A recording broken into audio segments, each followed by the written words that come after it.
မပြေတာလေ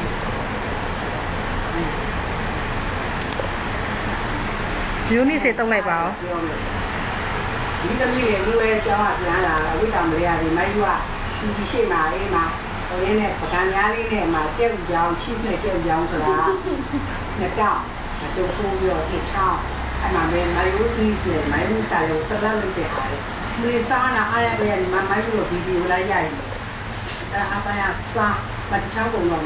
အဲ့ဟာလေအပြင်ကပြည့်ပြည့်လေးမှာလေသူကဟိုကလေးကလေးတွေကိုချိန်ထားတာပေါ့ချိန်ထားပြီးအဲ့မှာပြောအောင်ကြည့်သူ့လေးသူကလေးတွေကပြောတော့အဲ့မှာငင်းရပေါပေါကိုပြောတော့လေမကြီးရပေါပေါလာဟိုကပြည့်သမီးလေးတွေကိုပြောနေကြနည်းနည်းချင်းစားသမီးအရင်မစားရဘူးနည်းနည်းချင်းစားရေထွက်ဆောင်ကြတာဒီနားလေဒီမရှိတော့ဒီမှာတေကားနာရေးရလို့ကြာတော့ဒီကျတော့ဒီနားမှာလေတို့တို့အိမ်မရှိဒီပြင်းထုတ်ဟာပြင်းထုတ်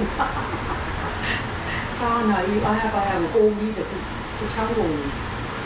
စားကြရတာကြတော့လေကြည့်ပါအဲ့ပြင်းထုတ်ဟာပြင်းလို့နော်ဒီကျတော့ရခိုင်မုန်းကြီးလို့စားဒီလေးစားမယ်မိုင်းရီအဲ့ဒါသားလောက်ကြလောက်တော့မှစားကြခိုင်းရအေးကြတော့တောင်းပလာမလို့အိတ်စီးစိတ်အိတ်စီးရ